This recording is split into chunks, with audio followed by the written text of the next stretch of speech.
It's just incredible. I'm so happy we have him here today. I am too. It is my pleasure to introduce Stephen Bigalow with the Candlestick Forum. He has 40 plus years of investment experience, including 8 years as a stockbroker with major Wall Street firms. He holds his business and economics degree from Cornell University and is the author of 3 top investing books that teach trading with candlestick patterns. And I will share a short little personal story. Many years ago, when I was trying to learn how to read charts and price direction, I met Steve as he was teaching candlestick patterns. And I believe it was nearly 15 years ago, and I had tried, I don't know how many methods to try to understand price direction. And finally, when I attended one of his classes, it's like, I can see it. Finally, the candlestick signals, it's like a light went on. And so I just stalked him for the next year. Hey, Steve. And the adjunct to this story was that after one of our sessions, Pat's husband, Eric, called me and said, I hate you. And I said, well, that's good news. Why is that? He says, because I haven't seen my wife for nights now. She stays up until 2 and 3 o'clock in the morning, look at candlestick charts, and I go to bed by myself, and I haven't seen her for weeks. So anyways. It's true, though. I was fascinated because 15 years ago, we still were doing a lot of drawing, and, it just looked like chicken scratch to me. It made entirely no sense. And my husband, Eric, would go, well, can't you see this? I'm like, no, no way. I could not. So it was a huge, huge win for me. And I did. I got so excited that I finally understood it that, I got kind of addicted to it. So Steve, I am excited because today you're going to show other people exactly how to profit from elections using candlestick patterns, how the analysis shows the impact of major events, which sectors and stocks to watch if Biden wins, and will a Trump win have a bullish impact on general market? So I see you hedged your bets there.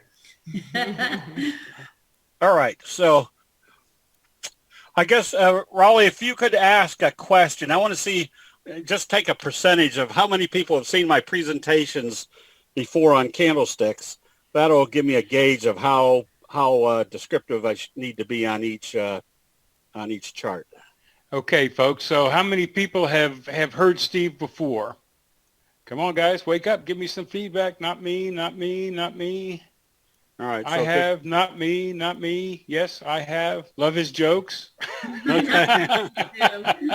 Yes, yes, yes. It looks like about 50-50 between have seen you before and you are new to them. Okay. All right. Wait a minute. Somebody says he's the best. All right, there you go. On that note. Okay, so I guess you can see the screen.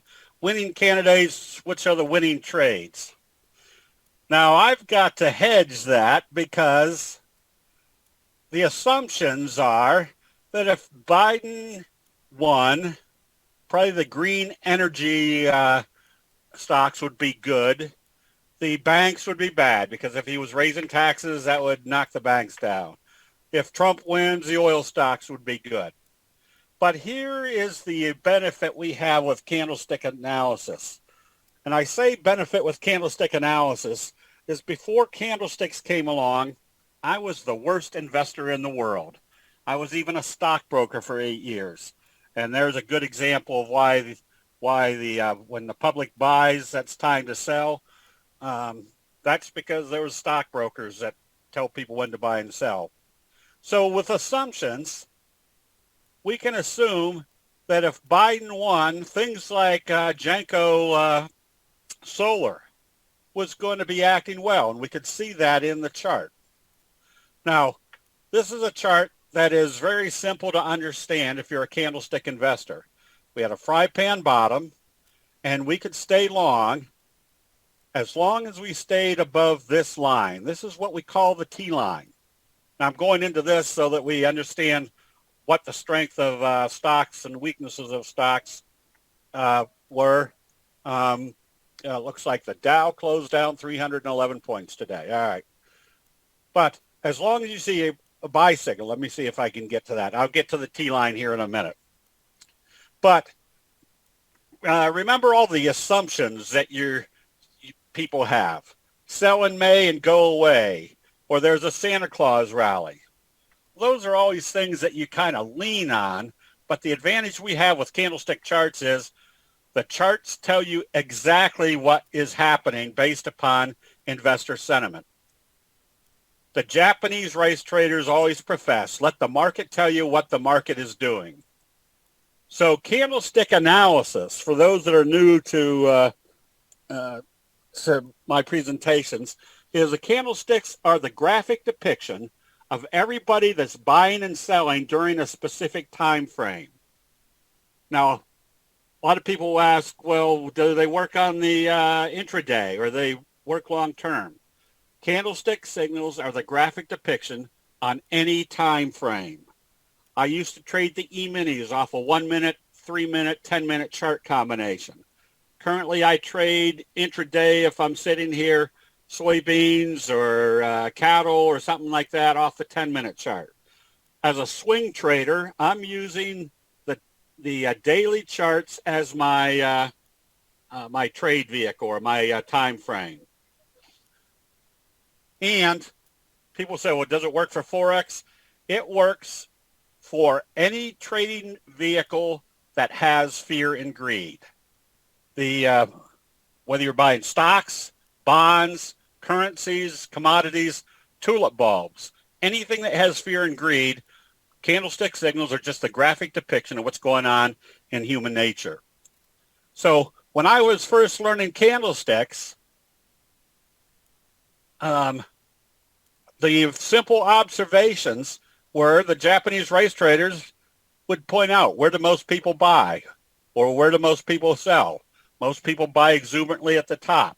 So what turned me around from being the worst investor in the world to just constantly taking profits out is graphically, I could see when I was the one that was buying or I was the one that was selling. I said, well, I'm doing it absolutely wrong. I'll just change. So when I was learning candlesticks, I wanted to learn every signal. There's about 50 or 60 signals in the candlestick universe. But as I went back and analyzed charts, I discovered there was only 12 that you needed to learn. Basically 6 longs and 6 shorts. Now, I wanted to learn every single one of them because back when I was learning, this was back in the 80s, maybe early 90s, I would try to find somebody that I could kind of confer with and maybe get a second opinion of whether I was analyzing things right. And there wasn't anybody around, so I learned everything. I tell people the only time I could get a second opinion was when I would go to the doctor. I'd say, what's wrong with me? And he'd go, you're fat. And I said, well, I think I want a second opinion. He goes, all right, you're ugly too. So I had to learn every single signal. But as I analyze the charts, I have narrowed it down so people don't have to spend a lot of mental time and energy trying to learn all 50 or 60 signals, where 90% of the time, probably 99% of the time, most of them won't show up. These will show up. So before we start on analyzing what would happen on a Biden win or a Trump win, or what was the market telling us, here is the most compelling indicator that you want to use ever.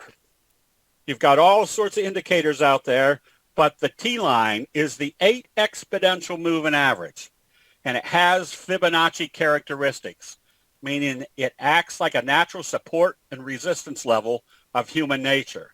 So this is my most important screen on this whole presentation, because if you analyze that the candlestick signals are the graphic depiction of what is going on in investor sentiment, and the T line acts like a natural support and resistance level of human nature, when you combine those two, you've got an extremely powerful, high probability trading strategy. So with that, it's got very simple rules, what we call the T-line rule.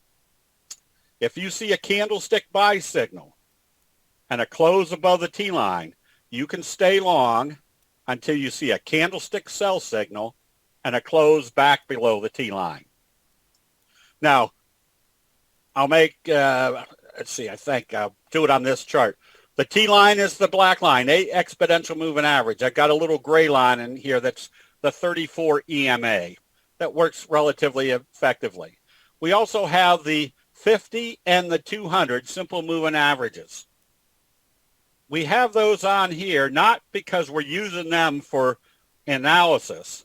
We're using them because every major money manager around the world uses those moving averages to make their decisions about what's going on in makes their decisions about what they're going to do with their portfolio. We can see exactly what those investment decisions are at those levels. So a buy signal and a close above the T line, you can stay long until you see a candlestick sell signal. A candlestick sell signal and a close below the T line, you can stay short until you see a candlestick buy signal and a close back up above the T line. What this does is it takes your emotions out of your trading. I know there's a good number in here because I did it myself, that if I was ever lucky enough to have a profit in a position, which was rare before candlesticks came along for me, what was my biggest fear? My biggest fear was that I had a profit and that I would let it go back to be a loss. So what would I do? I would close out that position with a gain, but it might not be anywhere close to what the total gain could have been on that trade. So what do most people do? They buy, and if it goes down, they say, oh, I'm going to wait for it to come back to where I bought it. And it keeps going down, keeps going down, keeps going down. They finally can't stand the pain anymore, and they close it out. On the other hand, if they buy something and it goes up, their fear is it will go back to be a loss, and they sell it quickly. That's called eating like a bird and pooping like an elephant. What candlestick analysis does is it makes it very simple. You can sleep well at night that if you're in a position, as long as it stays below the T line, you can stay short, or if as long as it stays above the T line, you can stay long. So anytime I see a trade situation, I know that I can stay long until there's that major change of investor sentiment with a sell signal and a close below the T line. It's time to get out of that trade. So with that, if you just use those two truisms, that if you see a candlestick sell signal and a close below the T line, you have an extremely high probability a downtrend is being confirmed. If you see a candlestick buy signal and a close above the T line, you've got an extremely high probability that an uptrend is being confirmed. There's a caveat to that, and this kind of works in conjunction with what the Japanese rice traders tell us about human nature. Where do most people sell? They panic sell at the bottom. Now, why do we start looking for reversals down here? Because the further away you move from the T line, the higher the probability it's going to come back up and test it. So if we see a reversal signal, we now at least know where our first target is. Or if we're long and it starts seeing this exuberant buying in the overbought condition, and my overbought and oversold conditions are using stochastics of 12.33. If you're above 80 on the stochastics, you're in the overbought area. If you're below 20, you're in the oversold. So simple logic. And again, everything that you'll analyze in candlestick analysis is just common sense logic about what happens in human nature. Where do most people buy? They start buying exuberantly at the top. How do we see that it's exuberance? Well, obviously the candlestick formations get big up here in the overbought area, and look how far away we've moved from the T line. Now we see sell signals. There's, out of the 12 major signals, the doji is probably the most recognized. It looks like a little cross. But there's a simple rule of the doji. The price will usually move in the direction of how they open after a doji. So if we're long, we're long, we're long. We see doji, and it opens lower the next day. We close out the position because where is the first logical target? Back to the T line. We did this with Tesla not too long in our options trading room. people would say, well, should we get out here? Should we get out here?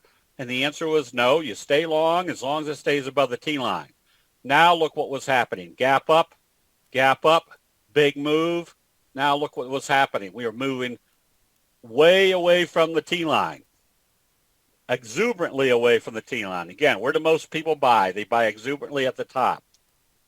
We were getting out up here, even though it hadn't done a sell signal, because what was our alert?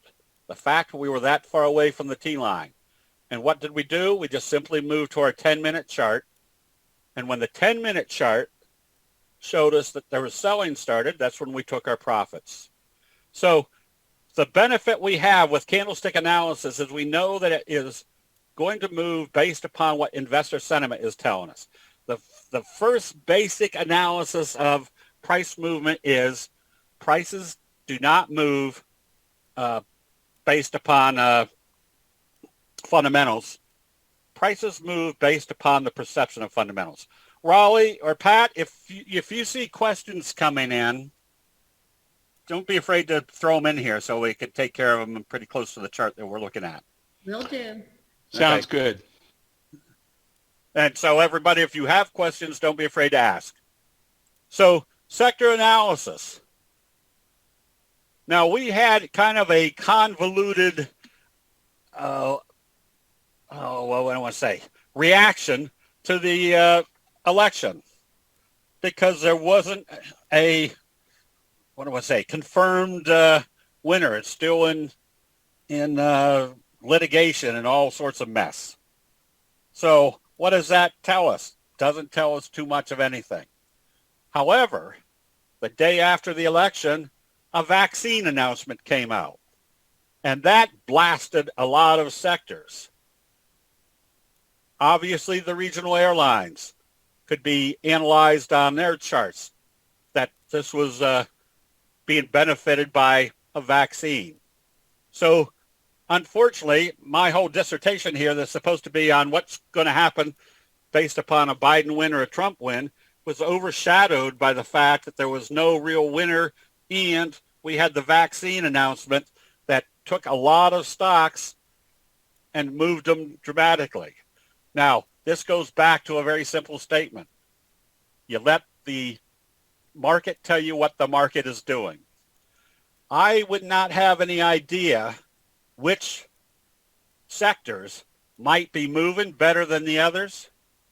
Because if I sat here, I couldn't come up with things and say, well, which sectors are going to move if Biden wins? And there's the obvious ones.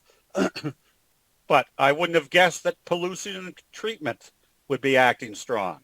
This is why the simple analysis of buy signals and strength coming into a sector tells me now I can pinpoint which stocks to look for. So this is a very simple process. If we see the pollution and treatment sector acting strong, what's our assumption? That stocks in that sector are acting strong. We can, here's a big fry pan bottom. This is one of the 12 one of the patterns that you can recognize in candlestick analysis. The reason you can recognize it is very simple. Human nature works the same way time after time. The patterns are all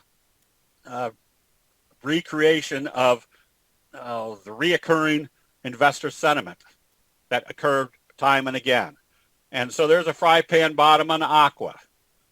Mid jumped pretty strong. And ERII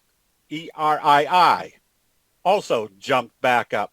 So what this basically told us, or what this basically does for us, or me anyways, is I don't have to figure out which sectors might be moving because of a certain situation. The charts are going to show me that. And that's also because I can sit here and think one thing should be happening, which most investors try to do. And in my case, I was usually wrong. That's because I was like most investors.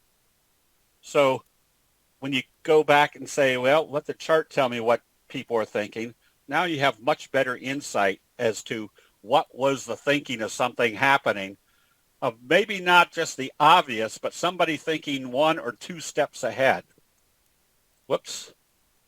So oil and gas refining, for whatever reason, took off. Now, I wouldn't have guessed that based upon a non-election result. But the fact that the vaccine announcement came out told us, oh, maybe we're going to be traveling again, driving again. And so they took off. So I could go and find out which stocks in that sector were taking off and putting me in the right positions at the right time. We also recommended doing Reggie not too long ago, or last few days. This is what we call convergence analysis. Convergence analysis is when you can look at a chart and see a buy signal and confirming indicators.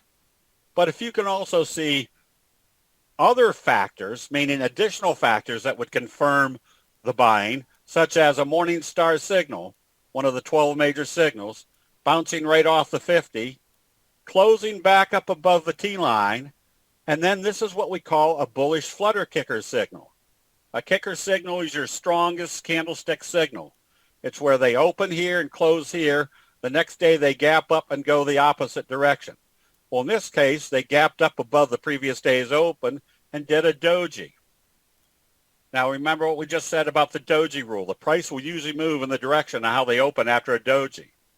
So if it opens positive with stochastics coming up, there's a good probability, extremely high probability, it's going to trade positive. Why do we call this a bullish flutter kicker signal? Because if you took this little flutter out, you basically have a kicker signal, which is one of your strongest signals.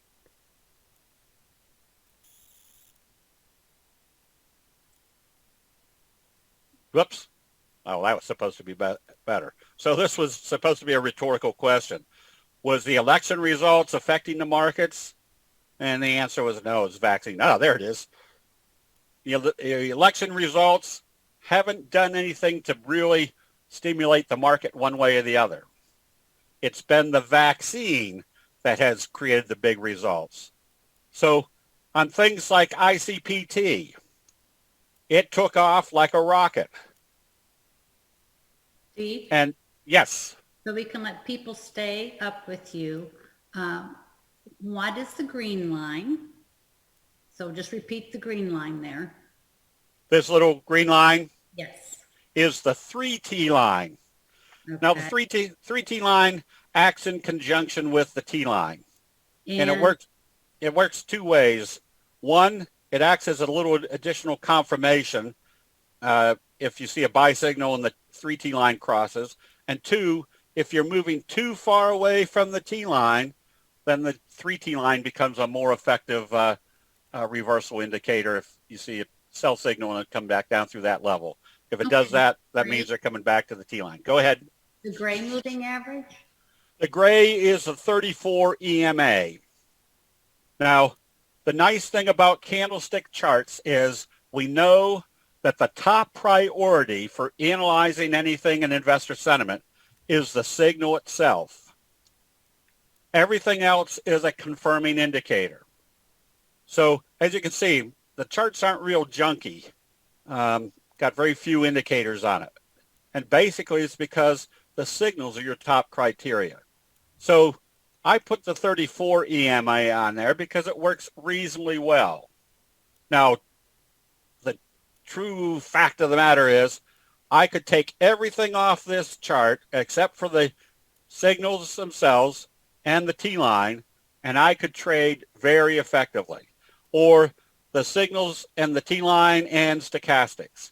That alone would be give you extremely high probabilities you're in the right trade at the right time. Everything else can be added as a confirming indicator. So if somebody says, oh, you might want to add the XYZ indicator, well, if you throw it on there and after a couple of weeks you see it doesn't work, you take it back off. If you throw something on there that kind of enhances the probabilities you're in the right trade, you just keep it there. All right, anything else? Oh, I think we're good for now. Yahoo. Okay. All right. So this is again, convergence analysis. This is what we call a bullish or doji sandwich. A green candle, a doji. And again, what's our doji rule? It's going to move in the direction of how they open after a doji. So a positive open was going to tell us that this candle right here is probably going to be the same magnitude as this candle right here. So what's that analysis tell us? Stochastic's coming up. If it's that magnitude candle after a positive open, it's going to close above the T-line. What's that tell us? We can stay long as we stay above the T-line. Where do we want to get out? When we see exuberant buying in the overbought condition, except when we can see that it's doing something that is altering the chart, such as if this is kind of a resistance level and they're gapping up through a resistance level, staying above the T-line, what's that telling us? Well, it's telling us that everybody and their brother that watches resistance levels are buying. We're already in the position, or we're adding to our position, seeing that little gap up through the resistance level after buy signals, which tells us this resistance level isn't there anymore. Now we've got the probabilities of a good, strong price move. The restaurant stocks all acted well because obviously with a vaccine, everybody's going to get back out eating in the restaurants. Well, that was the news of a few days ago. And this is what we call a scoop pattern, another high probability pattern setup. You can see how there was buying going on here. Inverted hammer, a doji gap up, a doji gap up.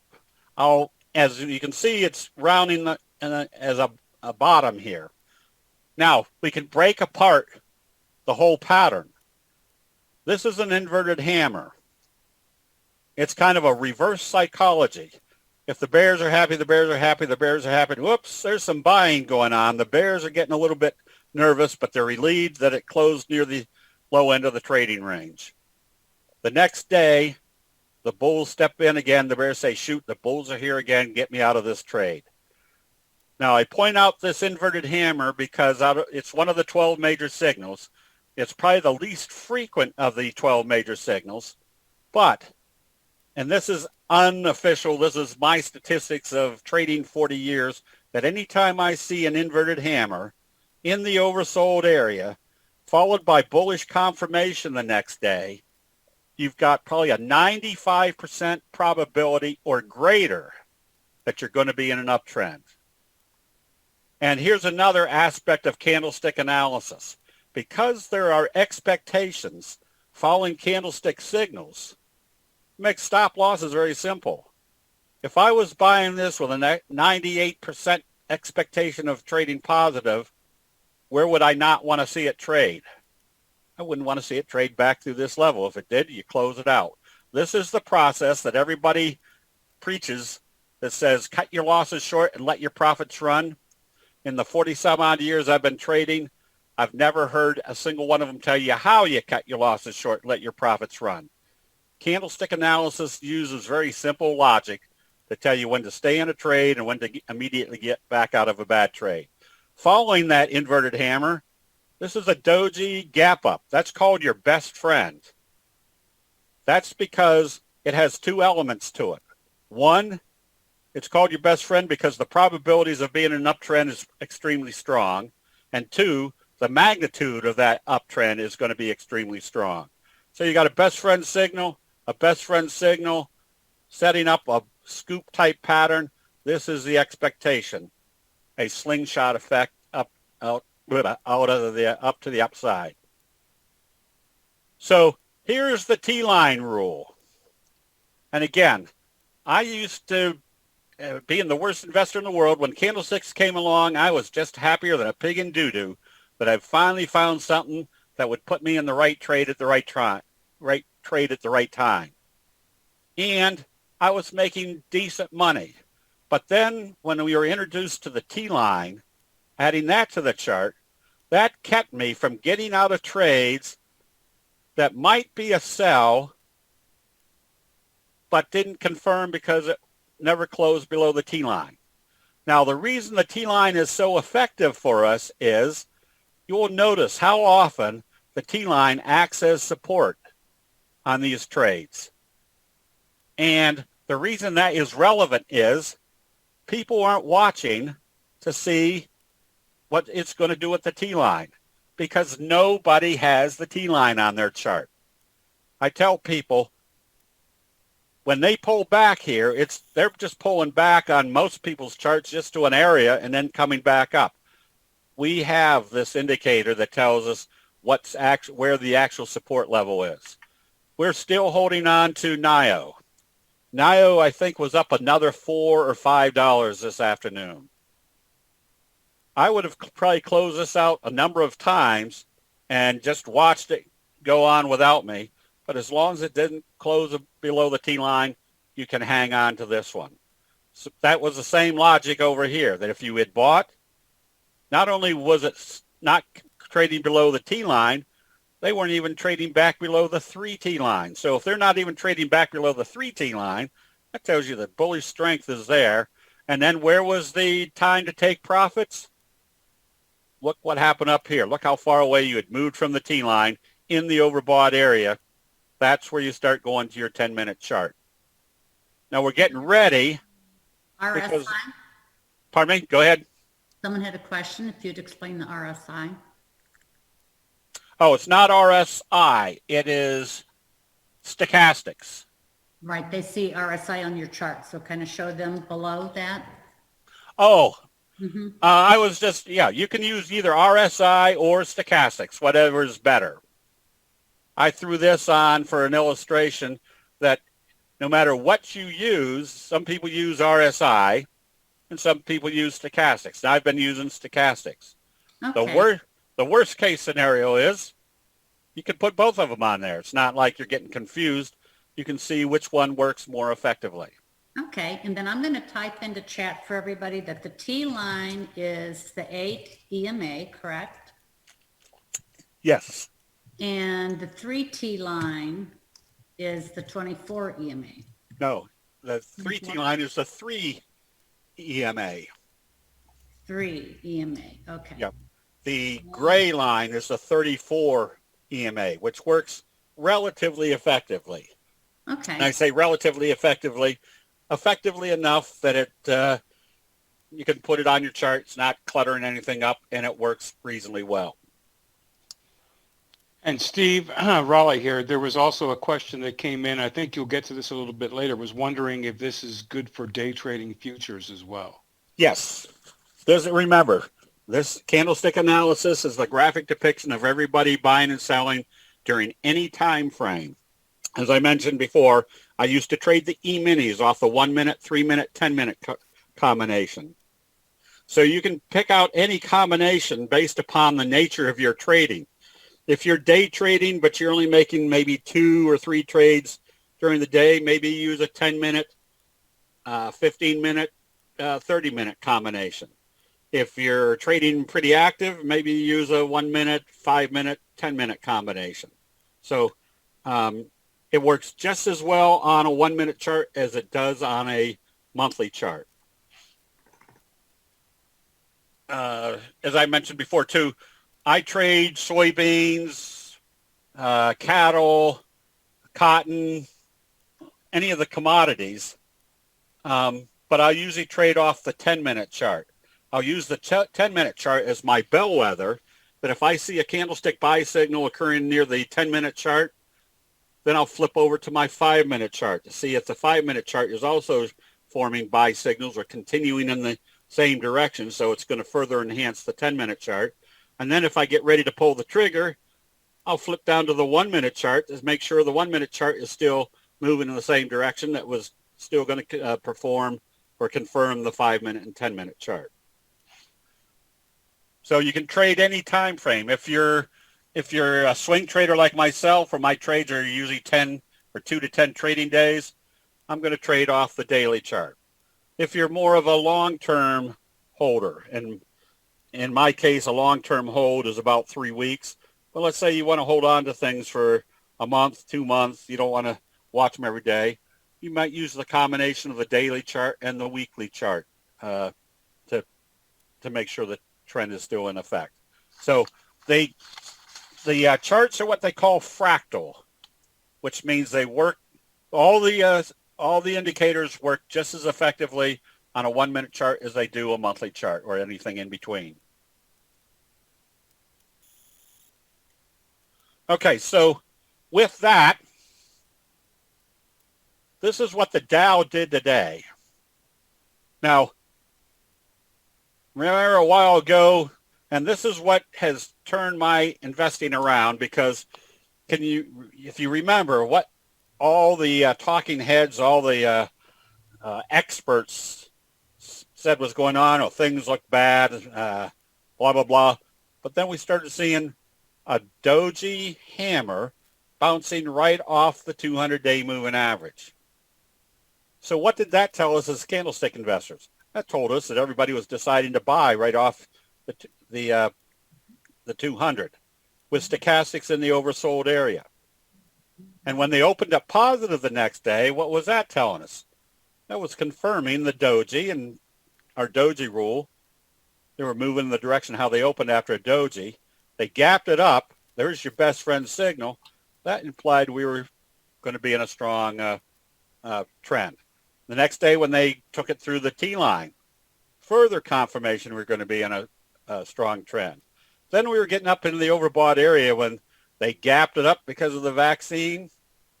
That was great news for everybody, except we could see that they were selling by the end of the day. Even though the Dow was up 800 points, that might seem very bullish to a lot of people.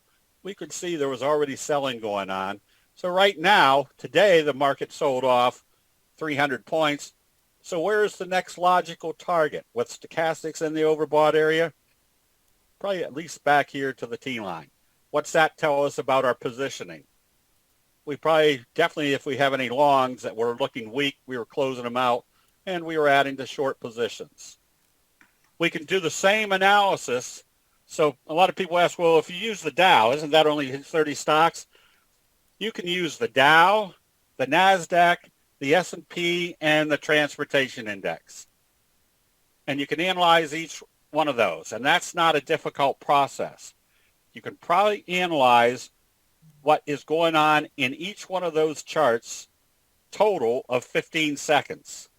So if I see that the Dow is selling off, I can see we had a big bearish left-right combo. A left-right combo is a doji followed by a bearish engulfing signal. That is one of your strongest reversal signals. They took the NASDAQ right down here to the T-line, tried to bounce it back up. Right now we can see that there is no bullish or bearish confirmation, but we're still in the effect of this big bearish engulfing signal. That would imply we want to be more oriented toward the short side than long side.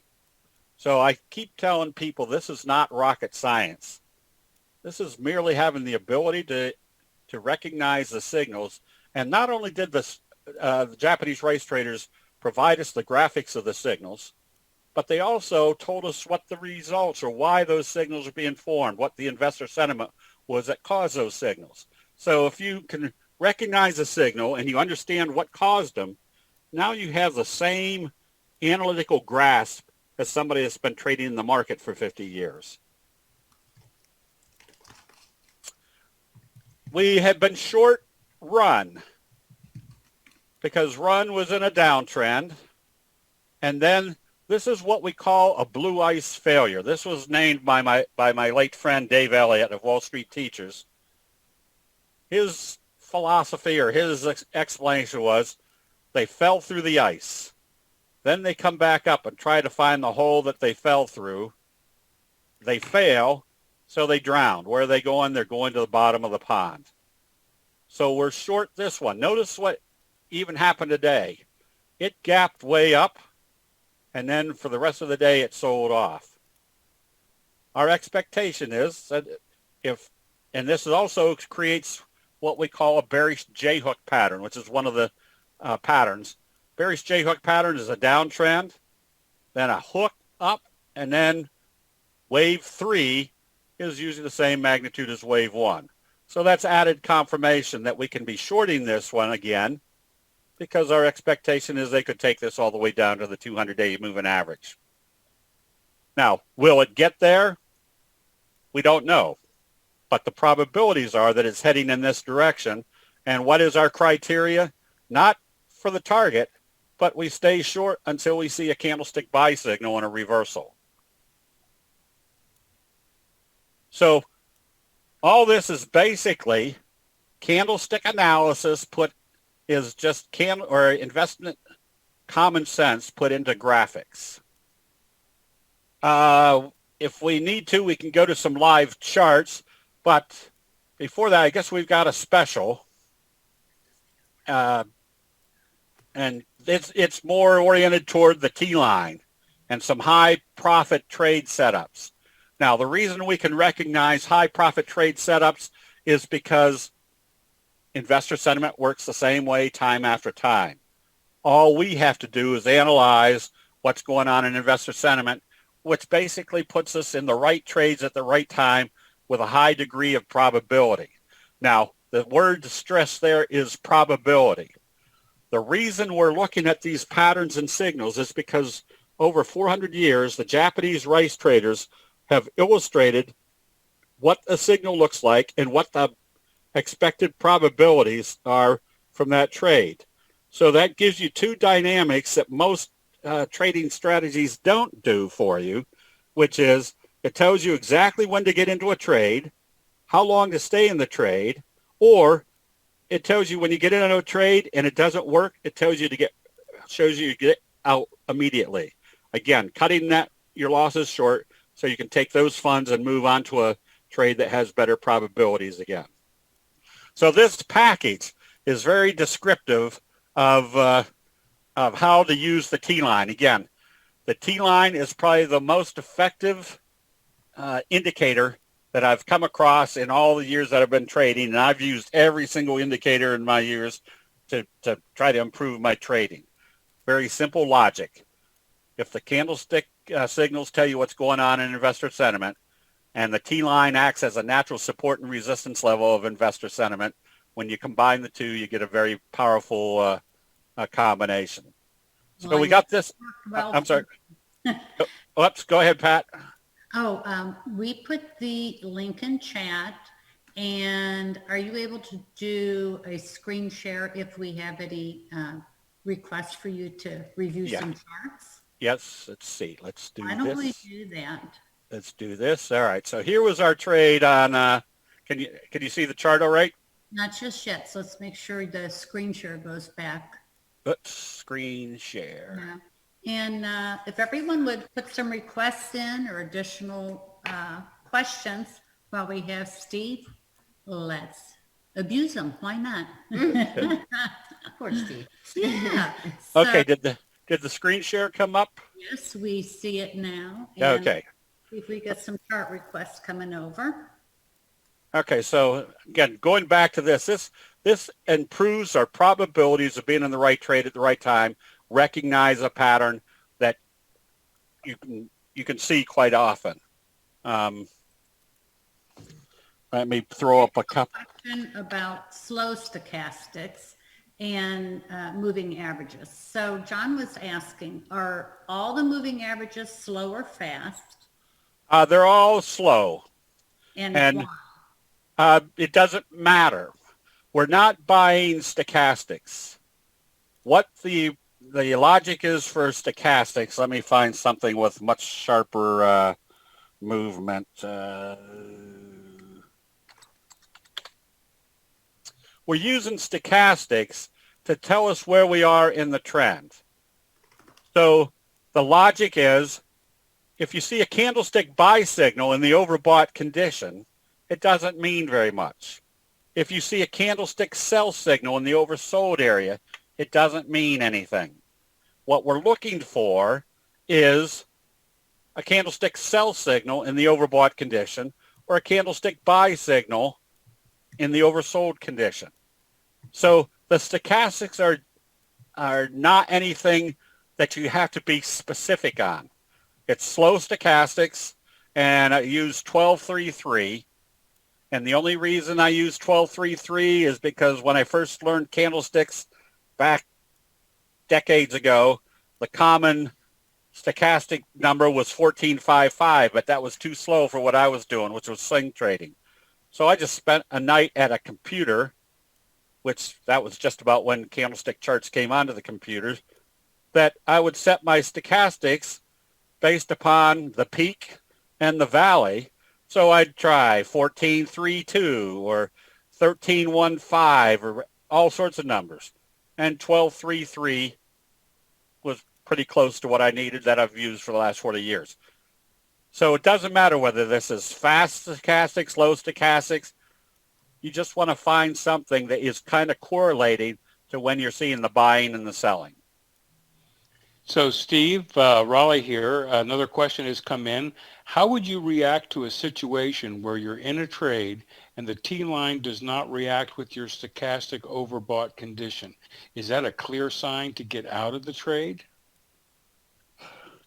With the T-line, read that again. Sure. How would you react to a situation where you're in a trade and the T-line does not react with your stochastic overbought condition? Is that a clear sign to get out? I guess what we're talking is about a divergence there. Yeah, there won't be a divergence. They have absolutely no correlation with each other. The stochastics are based upon a formula of high, low, open, and close, and the T-line is a function of what the price is actually doing. So if you're there in the trade, and once again, you're basically letting the trade run. You're in the trade. It's in your favor. It's above the T-line. You're in the trade at that point in time. The things that would cause you to exit that trade would be a move below the T-line, essentially. You're not looking at the stochastics or the RSI to tell you when to exit. Right. The stochastics only tell you where you are in the trend. Yep. The T-line tells you if you see a sell signal and a close below the T-line, you're already in the overbought condition. This is what's going to be the reaction to tell you it's time to close out that trade. Excellent. Well, I was sure we'd get some chart requests. Everybody's being shy. All right. Well, let me throw on a few that are. There we have one, NVDA. Oh, NVIDIA. All right. Mm-hmm. So this is the way you can trade. Now, not only do you have the graphics of the signals and patterns, but you also have the graphics of which direction is this chart moving. Right now, we're not trading NVIDIA either long or short, only because it's sideways right now. So you'd be looking at very short-term time frames. The only chart that looked good in the what I call the biggies is Apple, because you do have a buy signal, a gap up, a breakout of this level, now another morning star signal. A morning star signal is a big down day. Usually a morning star signal should be occurring right here, but you have the same formation right here that implies that when they came back to the 50 and the T-line, there's the doji. There's the next bullish day that closed more than halfway up this candle that created the morning star signal. And so the market was off 300 some odd points today. And the Apple stayed up pretty strong. So that would imply there's a lot more strength in Apple than the other ones. The other ones, like the other biggies, like Amazon, you can see which direction this is moving. Absolutely sideways. So we wouldn't be trading this one at all.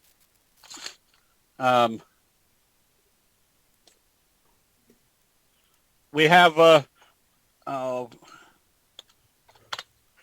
stocks like Overstock, that there's your bearish best friend. Remember, a bullish best friend tells you there's going to be a strong up move. A bearish best friend tells you the same thing. There's probably going to be a very strong downtrend. So if you're short this one, how long do you stay short? As long as it doesn't close back up above the T-line. Even though you're in the oversold area, this right here is your strong criteria. Again, this is based upon the strength of investor sentiment of whether you're heading down or heading up. And that added criteria is as long as you stay below the T line, you can stay short. We just went short on CYH because this is your big evening star signal. A big up day, a day of indecision. There's your shooting star, one of the 12 major signals, followed by a bearish candle. So this is all an evening star signal that closed right on the T line. Well, it opened today and traded positive. But as soon as it came back down through the open, what color was this candle showing you? Dark candle. What did that tell you about the bulls and the bears? It told you the bears are still in control. This is a good short. Your stochastics just rolled over. Where's our targets? Maybe here, maybe here. Or if you're watching to see what everybody else is watching, you could throw the Fibonacci retracement numbers on here, if I can do that. So there's one target, there's another target. So we don't use Fibonacci numbers, we don't use Bollinger Bands, but you can use whatever you know everybody else is watching because we'll be able to see what type of formation occurs when it gets to those levels. I'm trying to think of some more that were... We had somebody came in and asked about AMD. AMD has just been a sideways chart. This is one where we've been saying it wouldn't be long or short because there's no trend to it. So the whole point of candlestick analysis is we want to see when there's a definite change of investor sentiment. There's really no definite change of investor sentiment. It's moving sideways. We're trying to find the things. So right now, our advice is wouldn't be long or short. Your stochastics are basically sideways. Sure. And your price move is basically sideways. And for all you know, it's going to just waffle in this sideways mode. So where would we pay attention to this one? Probably after it broke out through this level to the upside. So, Steve, more people are typing stuff in. The ever popular Amazon. I'll do that. But here's that bullish flutter kicker. Again, your strongest signal. And there's your doji. Now, this gives you a trading, platform or trading strategy. If this opens higher tomorrow, you've got a doji sandwich. And where's that doji sandwich occurring? Right here at the breakout level. If it opens lower, you close out the position because what's that tell you? You've now got a sell signal right here where it's topped out before you close out the position. It just provides a much easier or much more visual playing field for what to do at the appropriate time. You can see right now, Amazon, we're not long or short. We're not even trading any of the biggies right now because the market doesn't know what it wants to do, and these big stocks don't know what they want to do. So you can go through all the biggies. When I call the biggies the ones that everybody's always touting or trading, Netflix, absolutely nothing. So when you have something like that, you've got sell signals, you have a downtrend. There's going to be times in all analysis that the charts or the candlestick signals tell you when to sell, when to buy, and when just to stay out of a trading vehicle. Sure. Steve, guys just piped in and was just wondering, he notices that you don't basically, you're not putting volume on your charts. Is there a particular reason why you don't look at volume, or is everything you need right there in front of you there? Everything's right there. And I tell people you're not trading volume. A lot of people say, well, I want to see the volume go up as the price goes up. If nobody's willing to sell the stock, the price is going to go up on small volume. The only time volume becomes a added little fluff is, let's say on a big reversal day or the day before or the day after, you see a volume spike. if you see a volume spike, then you can use that. I'll have to call you back. Sorry about that. I don't have a way to mute the darn phone. Well, Shazam. Abe, I'll have to call you right back. Okay, sorry about that. All right. Yeah, I don't know where my secretary went. But yeah, so this is telling you it's not time to be buying this or trading this stock. It's just not going anywhere. The whole point of candlestick analysis is that every time you look at a chart, you can see where the probabilities are in your favor based upon the signals and patterns. In this case, we were ready to buy ICPT because remember, look what's happening here. If one doji means indecision, a series of dojis means greater indecision. This is what we call the cradle pattern. There's kind of the headboard, there's the bed, there's the footboard. It's usually going to create a strong price move with the cradle kind of hanging down between the trends. But this allows you to analyze something like this, allows you to project with greater probability of what the next price move is going to be. And Steve, on that particular chart, we see the bar breaking above the T line there. Do you like to see it clear above that blue line as well? No, the blue line is the 50-day moving average. Okay, so that's not, you don't consider that major support and resistance. No, this is what we're trading. We're trading the signal. This just becomes something to watch. Now, if this had come up the next day and then sold off and then traded lower, then we could assume that was acting as resistance. The fact that this was our signal or pattern breakout, again, notice it couldn't get up above the T-line, indecision. This told you there was now a new dynamic in investor sentiment. The probabilities was going this way. The fact that they gapped it up above the next resistance level gave us more confidence that this is still going to be trading higher. So we had another person just type in there. This is a great question. What is your favorite bullish candle signal? The answer to that is they're all good. And the reason I say that is... If you could only have one. If I could only have one. Well, I'd have to put it in. I tell people there's about 18 signals and pattern combinations that we call top-ranked signals and patterns. Okay. Now, that's a lot to learn. But I tell people if you just learn 3 or 4, and the 3 or 4 that I'd recommend would be the best friend signal. Darn, I wanted to show.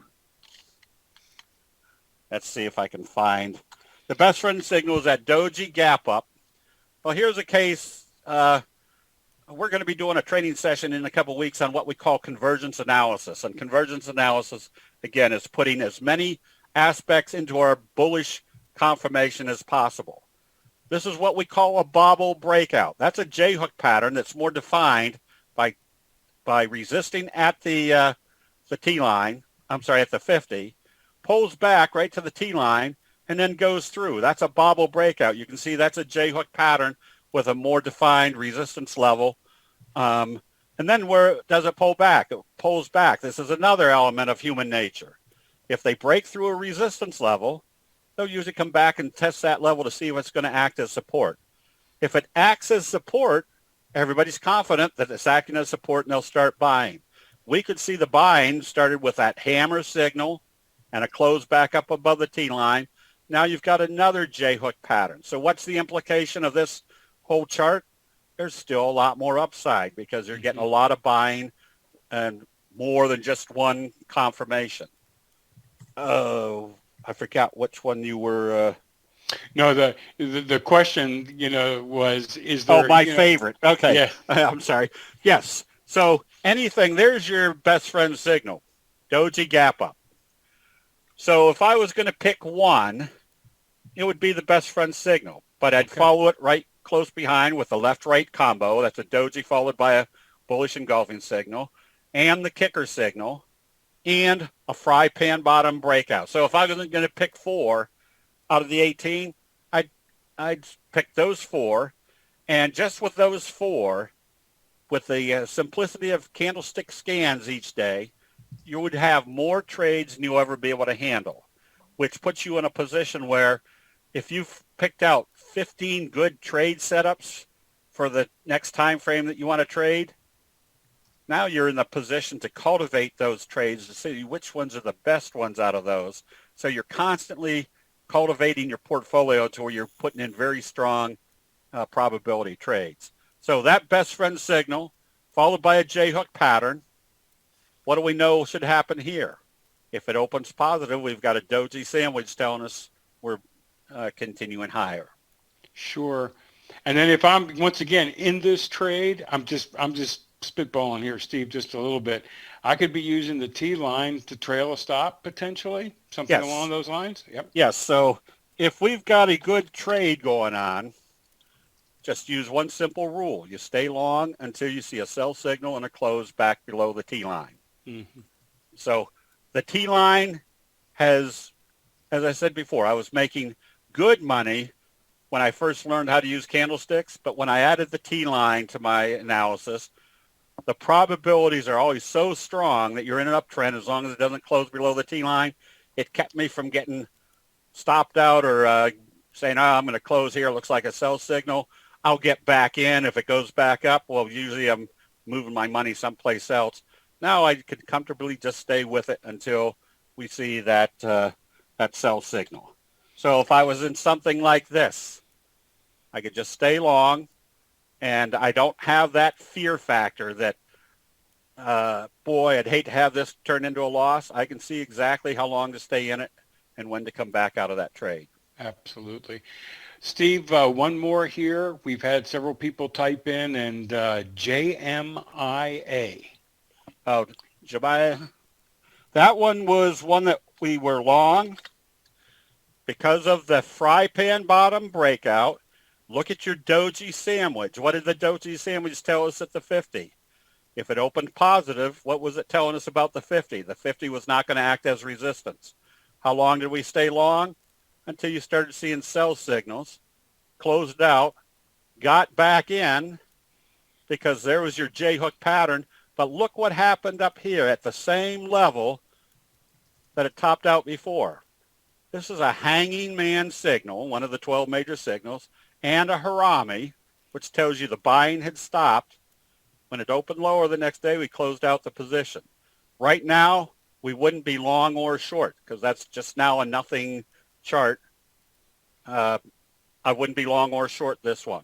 So a lot of people, and I say a lot of people because I used to do it myself, I'd say, oh, man, I'm hoping this one will come back. I'm going to hang on to it and see if it comes back up. Instead of saying, this is not a good chart, let's close it out. If we're long, take our licks and go find a chart look like this that has much greater probabilities of getting a positive trade result again. Fantastic. Well, Steve, we've come to the end of the session here, and man, what a great session. I'm glad we had that opportunity to mix education with the live chart examples because I think that just brought it together for everybody. Well, good. All right. Well, thank you, everybody. Thank you, Pat. Thank you, Nikki. Thank you, Raleigh. Oh, and you're thank welcome. you, everybody, for showing up this afternoon. Absolutely, Steve. Take care and have a great evening. You too. Thank you. Here we go. How's that? All right. Okay, so folks, once again, that was Stephen Bigalow with Candlestick Forum. Just always been just a significant personality in our industry for a number of years. And the special offer that he made available was, we call that the Triple T trading strategies. He's going to share techniques for timing the best trading entries, how to spot and profit from the T-line crunch setups, and how to trade the frying pan bottom and the slow curve for big gains. These are some of the key things that Steve uses on a regular basis as he trades the markets. And all you have to do there is go to westmarktrading.com/M11 bundle, and you'll be able to have access to and check that out. So here we are now at the top of the hour, and it's time for another quiz. This is our next to last quiz of the session. And guys, the rules here is pretty straightforward. You just need to be the first person to answer the quiz question. And we do ask that if you have already won either today or yesterday, please give an opportunity for somebody else to have a shot at winning the quiz. So with that, the quiz question right now is, who is the only president to have been an officer on a submarine? Peel, peel the banana, go. What is that song? I have no idea. It's My daughter would like that. She loves bananas. We're still blocked from video. So You're still blocked from video? uh-huh.